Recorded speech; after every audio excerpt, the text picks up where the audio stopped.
मैं अरविंद बरनौल BBDSS मटियम गाजीपुर से intermediate class 12 के बच्चों के लिए कल डिटर्मिनेंट्स पार्ट फर्स्ट का वीडियो जारी किया।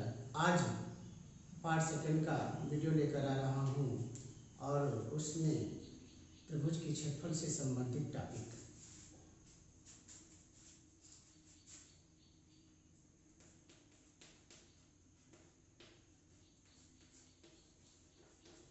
त्रिभुज का क्षेत्रफल यानी सारणी की सहायता से त्रिभुज का क्षेत्रफल ज्ञात करना। सारणी की सहायता से त्रिभुज का क्षेत्रफल ज्ञात करना।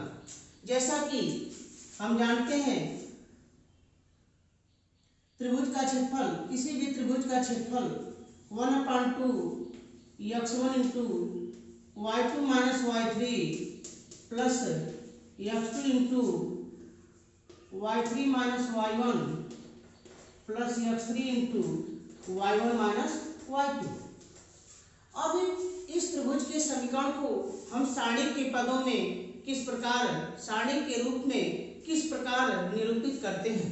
तो त्रिभुज का क्षेत्रफल बराबर या मान हो जाएगा सारणी के रूप में x1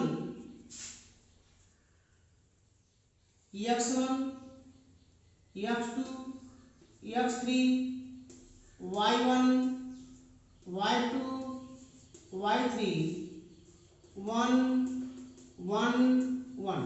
यह हो जाएगा हमारा त्रिभुज के क्षेत्रफल के लिए सारणी विधि से फार्मूला कि त्रिभुज का क्षेत्रफल बराबर 1/2 x1 x2 x3 y1 y2 y3 1 1 1। किसी भी त्रिभुज के 3 शीर्ष होते हैं और यदि शीर्षों के निर्देशांक क्रमशः x1 y1 x2 y2 और x3 y3 हों तो त्रिभुज का क्षेत्रफल सारणी विधि से हम इस फार्मूले की सहायता से ज्ञात कर सकते हैं। जैसे मान लेते हैं कि माना कोई त्रिभुज जिसके शीर्षों के निर्देशांक 4 4 3 - 2 और -3 16 है। तो नियम के अनुसार कि त्रिभुज के निर्देशांक x1 y1 x2 y2 x3 y3। तो x1 = 4 y1 = 4 x2 = -3 x2 = 3 y2 = -2 x3 = -3 और y3 = 16। यह मान दिया हुआ है। अब हमें त्रिभुज के इस सारणी के सूत्र में रख करके त्रिभुज का क्षेत्रफल ज्ञात करना है। तो मान रख देंगे हम। तो त्रिभुज का क्षेत्रफल = 1/2 x1 का मान 4 x2 का मान 3 और x3 का मान -3 y1 का मान 4 y2 का मान -2 और y3 का मान 16 1 1 1। ये हो गया मान। अब हम इसको सरल करेंगे। किसी भी पंक्ति अथवा स्तंभ के पदों में इसका हम विस्तार कर सकते हैं। तो यह मान हो जाएगा 1/2। तो अगर हम r1 के पदों में विस्तार करते हैं तो हो जाएगा 4। तो पहली पंक्ति छूट जाएगी, पहला स्तंभ छूट जाएगा। तो -2 1 16 1। फिर प्लस माइनस प्लस तो -4। तो पहली पंक्ति छूट जाएगी, दूसरा स्तंभ छूट जाएगा। 3 1 3 1 -3 1 +1। पहली पंक्ति छूट जाएगी और तीसरा स्तंभ छूट जाएगा। 3 -2 -3 16। ये हो गया मान हमारा त्रिभुज का क्षेत्रफल। अब इसको हम सरल कर देंगे तो 4। अब -2 का 1 में हम गुणा करेंगे तो -2 और फिर -16 एकम 16, फिर -4 3 एकम 3 और -3 का 1 में इंटू करेंगे तो -3 और माइनस पहले से फार्मूला का तो माइनस माइनस +3 +1 तो यह हो गया 16 3 48 -6।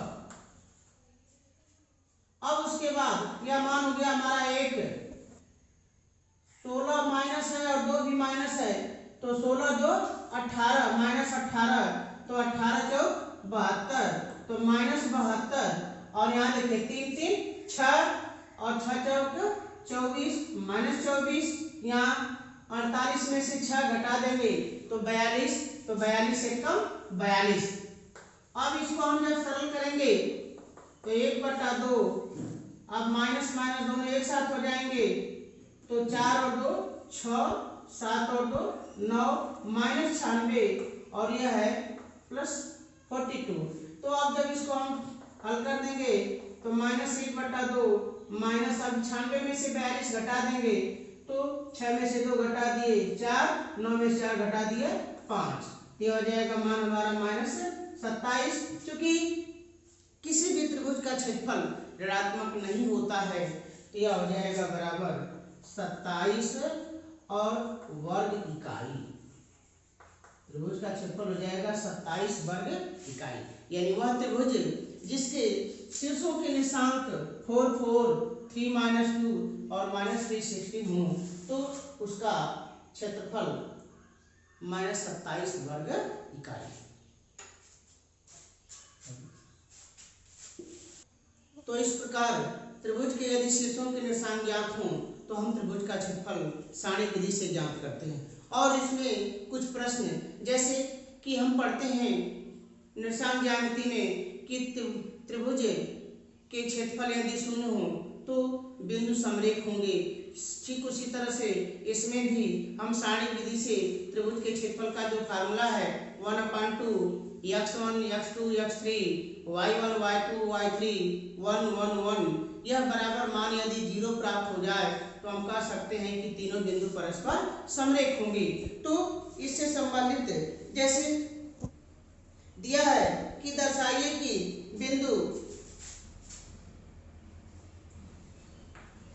ए का निर्देशांक दिया है a b + c, a b + c, बिंदु B का निर्देशांक दिया है b c + a, c + a और बिंदु C का निर्देशांक दिया है c a + b। कह रहा है कि यह सिद्ध करना है कि समरेख है, यह समरेख है। तो समरेख के लिए क्योंकि हमारा फार्मूला है कि तीन बिंदुओं के समरेख होने की दशा में उन बिंदुओं से निर्मित त्रिभुज का क्षेत्रफल शून्य होगा, अर्थात 1/2 x1 x2 x3 y1 y2 y3 1 1 1 का मान हमारा 0 प्राप्त होगा।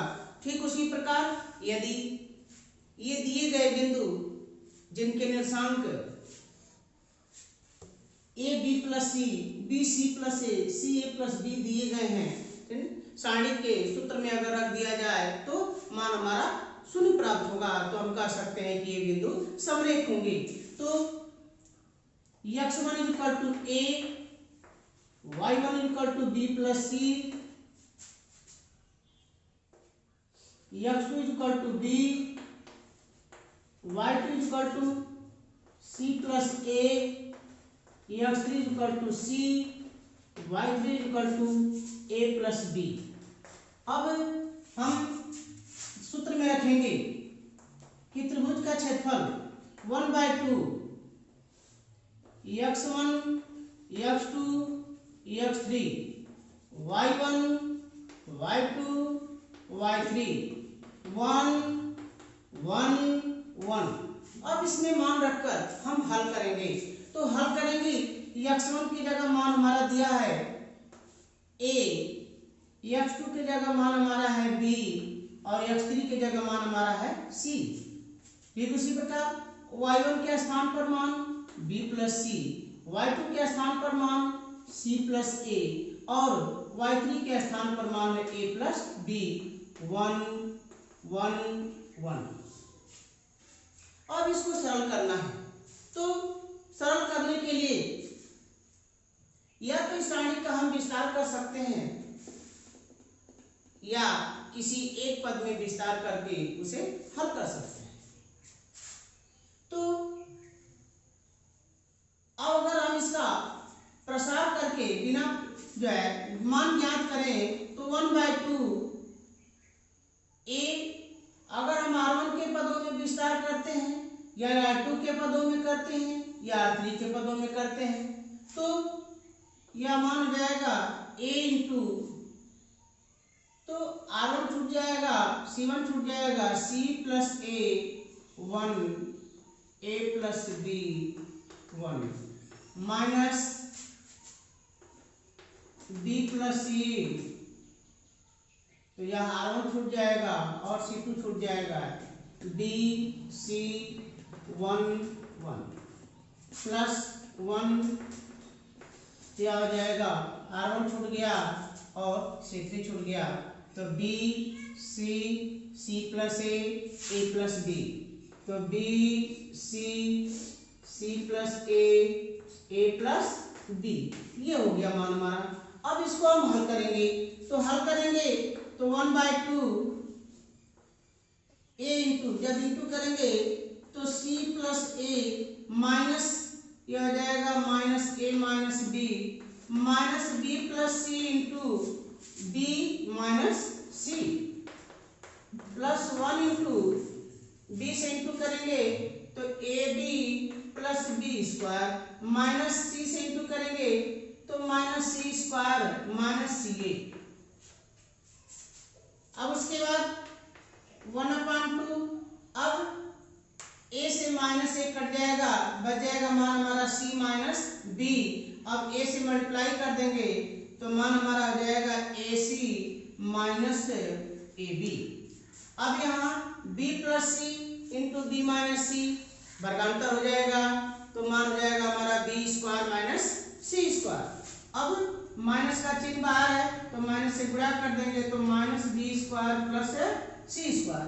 अब यहाँ plus A B plus B square minus C square minus C A. अब माइनस बी स्क्वायर से प्लस बी स्क्वायर कट जाएगा, प्लस सी स्क्वायर से माइनस सी स्क्वायर कट जाएगा, ए सी से माइनस ए सी कट जाएगा, minus A B से plus A B cut जाएगा। यदि सभी मान कट गए तो प्राप्त हुआ मान हमारा 0 और गुणा कर देंगे तो मान हो गया 0, यानी इसका मान हमारा 0 प्राप्त हो गया। तो जब 0 प्राप्त हो गया तो अतः हम कह सकते हैं कि तीनों बिंदु समरेख होंगे। अतः बिंदु ए बी व सी समरेख होंगे, समरेख होंगे, ये हमारा सिद्ध हो गया। अब इसी तरह से और भी सवाल कि यदि बिंदु समरेख हो, यदि बिंदु समरेख हो तो कोई एक दिया हुआ मान प्राप्त करना। जैसा कि प्रश्न दिया है कि यदि a0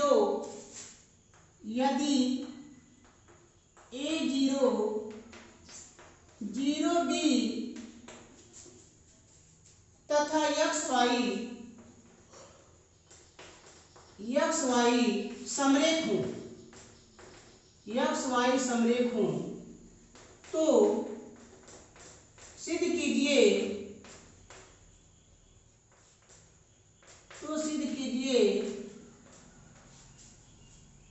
सिद्ध करना है मान हम लोगों को bx plus ay equal to ab, bx plus ay equal to ab। अब देखिए प्रश्न हमारा दिया है कि यदि a0 0b तथा xy समरेख हो तो सिद्ध करना है bx plus ay equal to ab।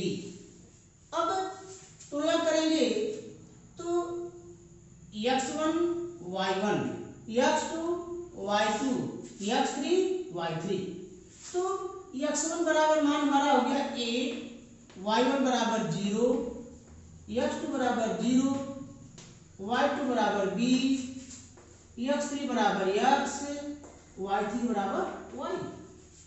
चूंकि प्रश्न में स्पष्ट हमको दिया गया है कि ये तीनों बिंदु समरेख हैं, तो जब तीनों बिंदु समरेख हैं तो हम कह सकते हैं कि इन बिंदुओं से निर्मित त्रिभुज का क्षेत्रफल शून्य होगा।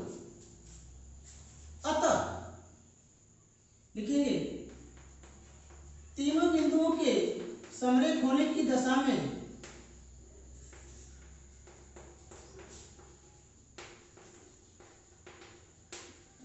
समरेख होने की दशा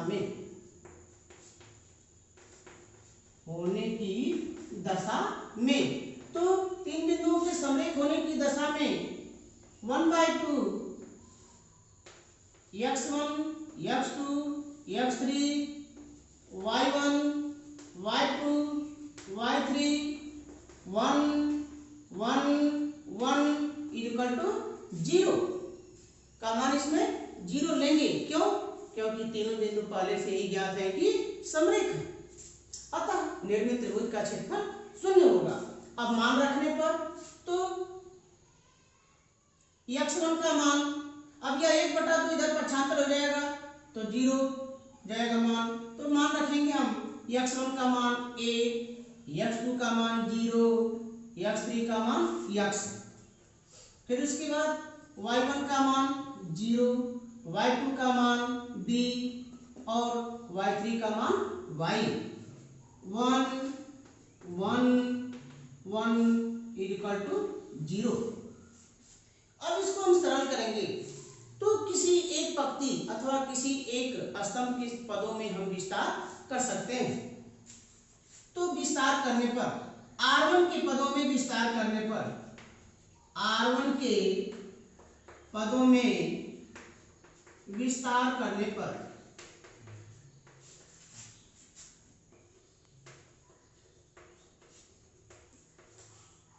on expanding in the terms of R1 के पदों में विस्तार करने पर a इंटू, तो ये कॉलम छूट जाएगा या रो छूट जाएगा तो b1y1 माइनस 0 तो 0 1 x1 प्लस 1 तो ऐसे ये छूट जाएगा 0 b xy इक्वल टू 0। अब उसके बाद तो जब a का हम गुणा करेंगे ये b into 1 b minus y, तो यह हो गया मान हमारा a into b minus y. 0 से गुणा करेंगे टोटल मान हो जाएगा हमारा 0। अब उसके बाद 0 का y में गुणा कर देंगे 0 और b का x में गुणा कर देंगे तो bx माइनस bx, तो plus 1 into 0 minus bx equal to 0। अब कोष्टक तोड़ेंगे, हम सरल करेंगे तो a का b में गुणा कर देंगे ab माइनस ay और यह हो जाएगा माइनस bx इक्वल टू 0। अब ये दोनों माइनस है, पक्षांतर कर देंगे मान इनका प्लस हो जाएगा, तो हम कह सकते हैं कि bx plus ay equal to ab और यही मान हमें लाना था, हेंस प्रूव्ड, यानी यही सिद्ध करना था। इस प्रकार हम यदि त्रिभुज का क्षेत्रफल शून्य पहले से दिया हो, यदि तीनों बिंदु पहले से समरेख दिए हों तो उससे निर्मित त्रिभुज का क्षेत्रफल शून्य लेकर के हम इस प्रश्न को हल कर सकते हैं। कुछ ऐसे प्रश्न जिनमें कि तीनों बिंदुओं के शीर्षांक दिए हों, तीनों बिंदुओं के निर्देशांक आपको ज्ञात हों और त्रिभुज का क्षेत्रफल भी ज्ञात हो, परंतु उन बिंदुओं में से कोई एक मान अज्ञात हो, तो उस अज्ञात मान को कैसे ज्ञात करेंगे। जैसे कि दिया है कि यदि त्रिभुज का क्षेत्रफल 4 वर्ग इकाई हो, त्रिभुज का क्षेत्रफल दिया है 4 वर्ग इकाई और त्रिभुज का निर्देशांक है k0 4002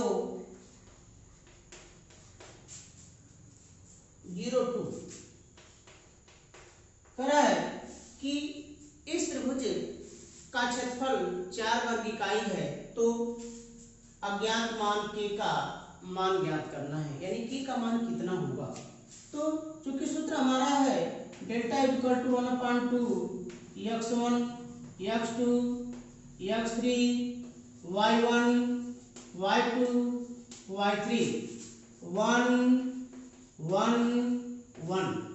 अब इसमें हम मान रख देंगे, तो चूंकि त्रिभुज का क्षेत्रफल पहले से मालूम है 4, तो यहाँ रख देंगे मान 4 1/2 x1 का मान k, x2 का मान 4 और x3 का मान 0, y1 का मान 0, y2 का मान 0, y3 का मान 2 1 1 1।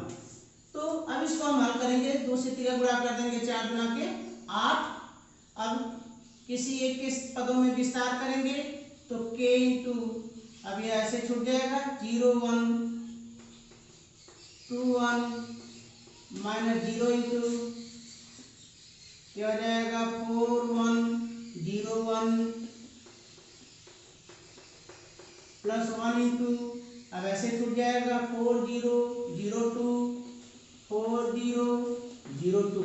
अब इसको हल कर देंगे तो k गुणे 0 का 1 में गुणा कर दे 0, तो 0 माइनस 2 ये पूरा मान 0 हो जाएगा, प्लस 1 इंटू 4 गुना के 8 8 माइनस 0 क्या हो जाएगा माइनस 2k और प्लस 8 और ये हो गया 8 बराबर।